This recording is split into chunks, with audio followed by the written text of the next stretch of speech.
everyone. Congratulations to the Lavender Grad graduating class of 2026.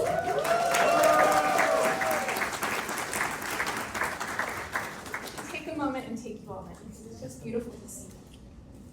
Thank you to Anna, Jess, Isabel, Eduardo, Eva, and all at the Pride Center, Dr. Carrie Bolin and everyone at IDJ, Dr. Gomez, all our trustees who are here today.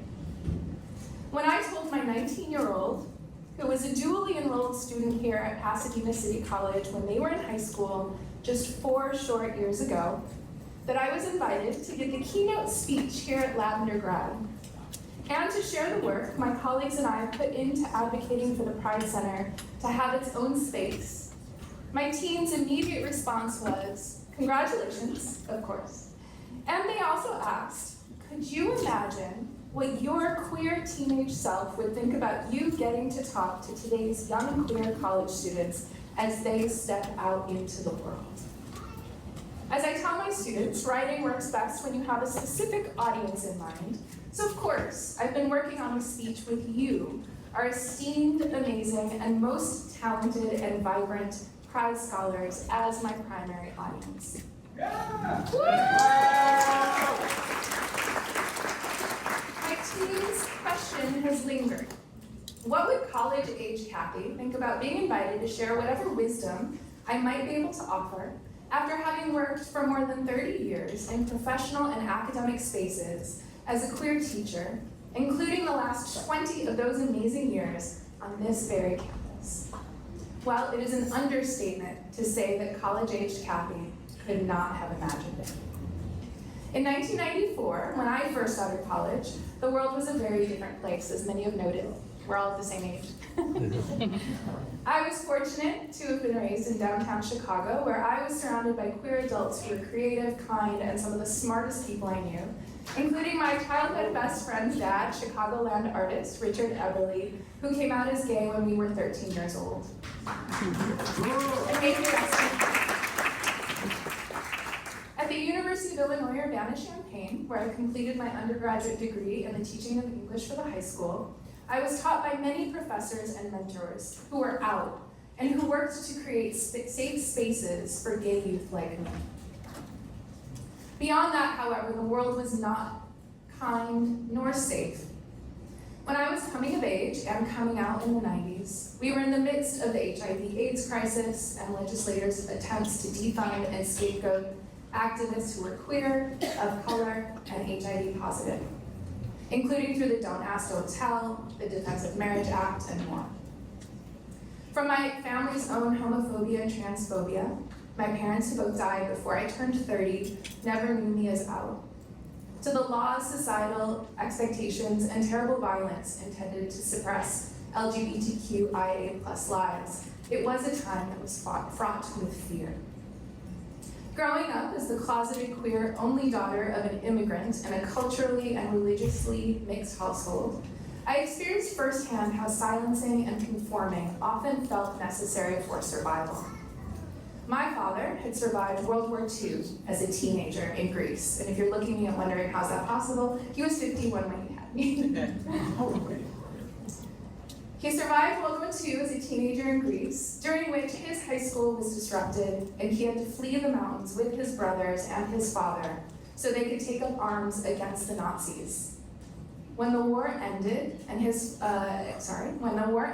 he was drafted into the Greek army instead of attending college. My father always felt like he missed out on finishing his education.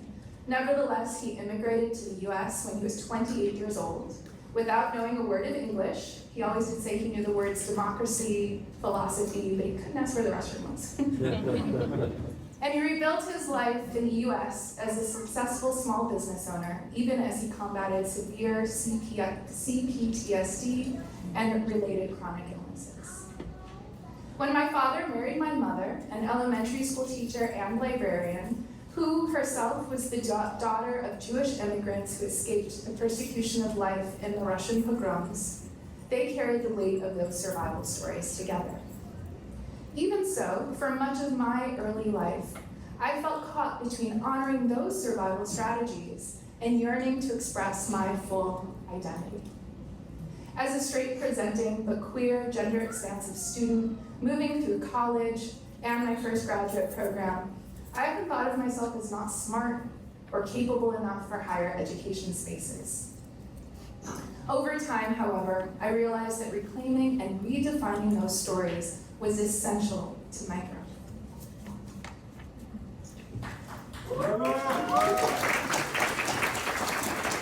The truth is, though, 19-year-old Kathy wasn't sure I'd be alive to see the year 2000, let alone that in my lifetime, I would be able to attend Richard and his husband Joel's wedding in 2013. That I would be out as a queer professor of English, teaching at the most esteemed community college in Southern California. We're going to call all the colleges that accepts me and invites me to speak to students during incredible and previously unimaginable ceremonies like this. That I would be able to speak here today to you about what it means to move as a queer person, living and existing and doing my damn best to thrive in a world not always built for us.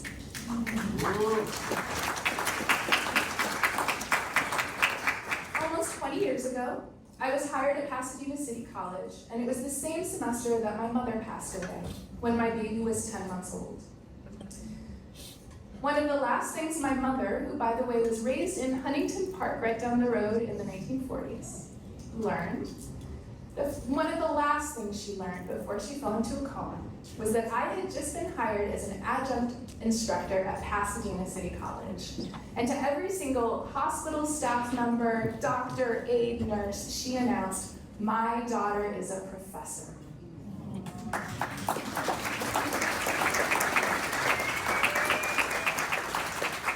This last thing she knew was that I had made her proud. I think about that moment of pride and being here, under the words pride. About my mom, about the fact that neither she nor my father, who passed away when I was 17, were able to witness my growth on this campus, nor, and I mean this with absolutely no understatement, the world-changing educational collaborations, campus-wide initiatives, and classroom projects that I have had the honor to work on during my time at this campus. As such, I look at you, my community of students, colleagues, and friends. This community has been the place where I have found support, kindness, and acceptance. In fact, it was during a Safe Zone Ally training here that I came out professionally first. It was to professional expert and counselor, Luis Cervantes, who we lost in 2022. Yes, and by the way, I was looking at my notes, he organized the very first Lavender Grad in 2008.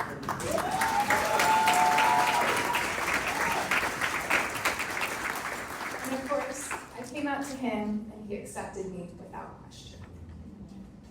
Starting in 2011, the Safe Zone Coalition, who included, I think Jeff is still here, yay, Jeff Hub, Dr. Cecilia Medina, Juan Pablo Corillon, Yahaira de la Paz, Raquel Torres-Retana, and Carrie Arcos, I saw Carrie, and of course, Trustee James Aragon. They facilitated intersectional ally trainings starting in 2011. They facilitated intersectional ally trainings on how to support both undocumented and LGBTQIA+ scholars for thousands of faculty, staff, and administrators, not only at PCC, but at local colleges and universities in an interconnected network across San Gabriel Valley and throughout Southern California. That's how we were excited to join the Safe Zone Coalition in 2017 as chair of the Academic Senate's Safe Learning Environment Standing Committee, for which I served for 7 years. And together we worked to secure permanent safe spaces in both the Pride Center and the Dream Center.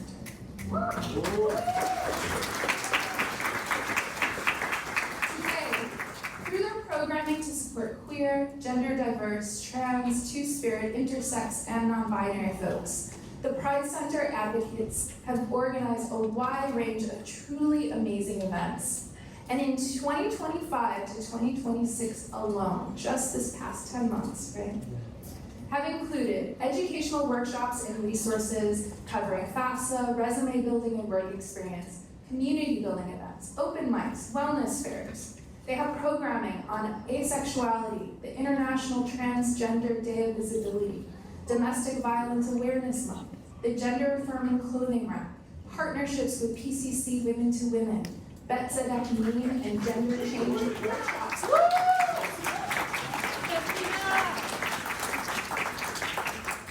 Betzedek Meme and Gender Change workshops, the Consent Project series in partnership with Planned Parenthood, consent and relationship health, and harm reduction and drug safety. All of this is way more than 19-year-old me could ever have imagined. That brings us to today, to you, our sparkling, wise, and beautiful Pride scholars, and to the start of your journey, your place, and your presence. Over the past few weeks, I've been listening to a lot of commencement speeches from other campuses. There's been one major theme. Any guesses? Right class. Yes, AI. The big question on everyone's mind in the face of artificial intelligence and the robotic technological revolution, so many speakers, along with a million recent headlines, memes, reels, and rethreads, ask, what even is the point of college? Within this question is an assumption that I can't help but question. Why are those in power trying to convince us that we should pay more attention to corporately designed algorithms than to our own rhythms?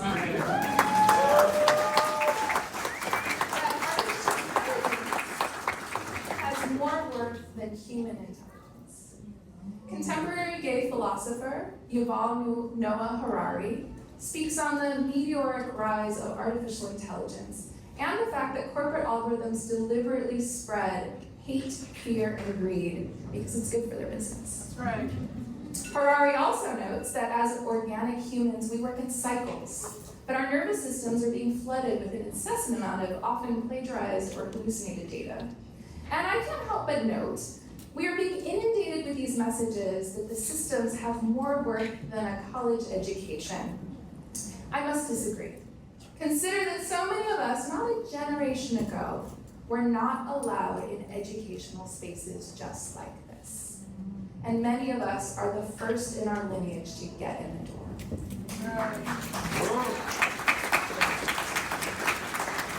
So then, what is the point of a college education? My father detailed how the Nazis stripped away his home, his land, his food, the very clothing on his back, how he had to sleep on the cold, hard ground, and how he had to physically defend himself for years of his young life.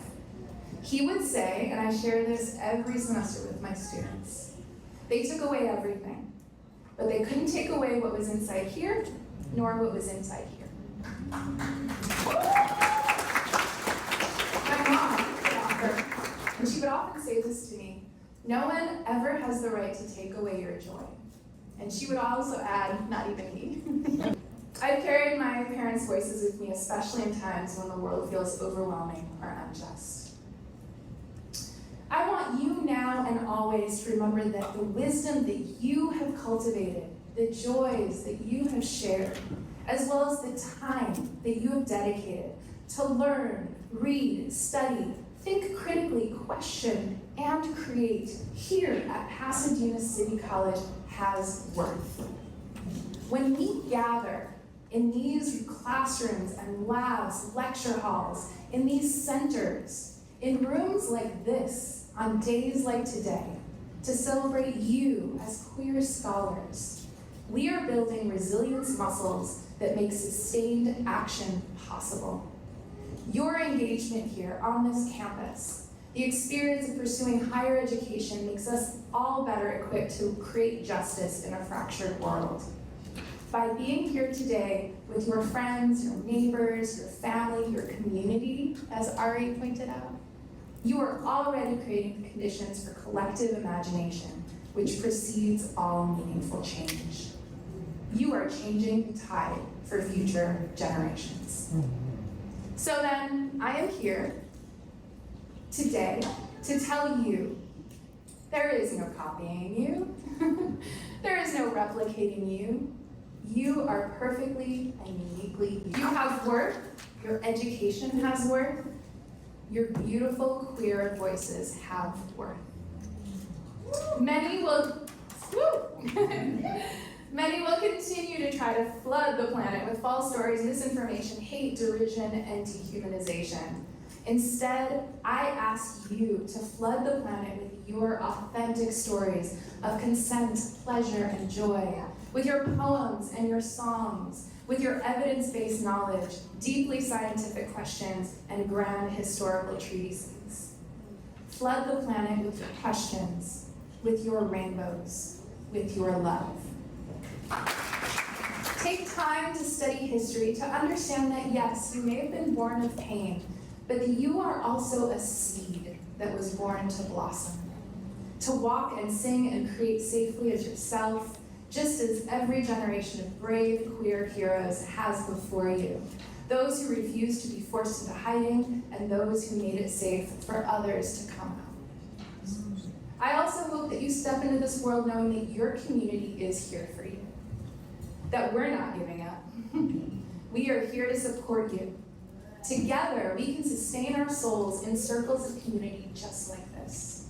Because moments like this, the celebration of the beautifully proud educational journeys like yours, they aren't just how we cope with chaos, they are how we transform. Know that even when we're facing what seems like insurmountable odds, there is always the possibility of change, and there's always hope.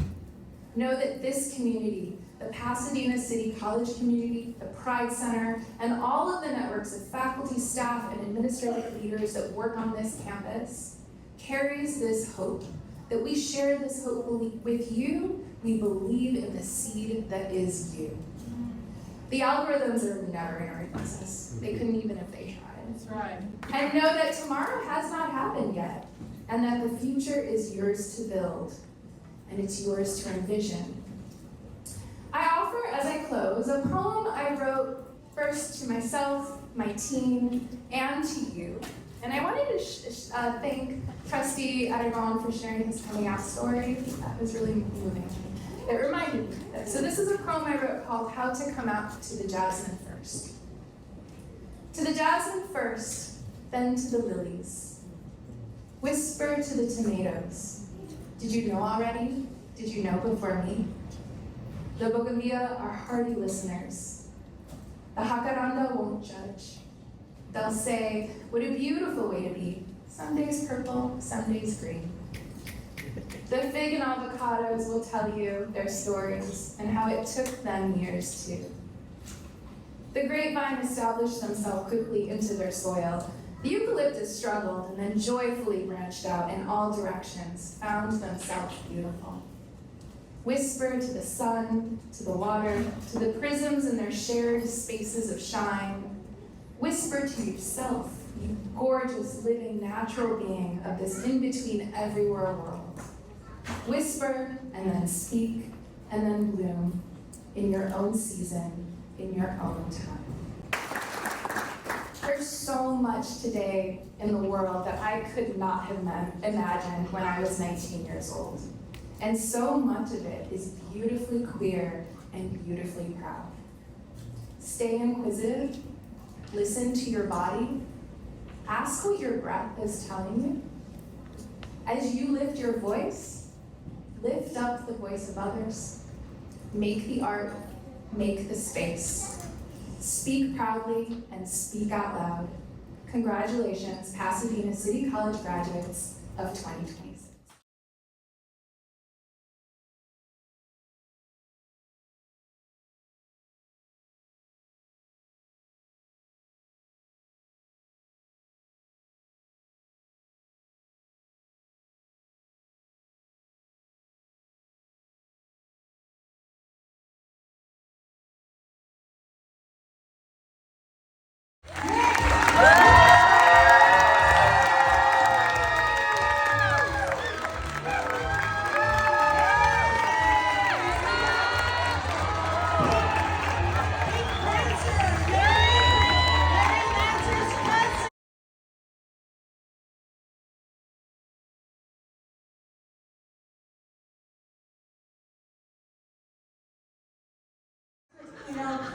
learn from each other, and also the students also get to learn from each other and say, hey, oh yeah, I'm taking this class. Okay, about the song.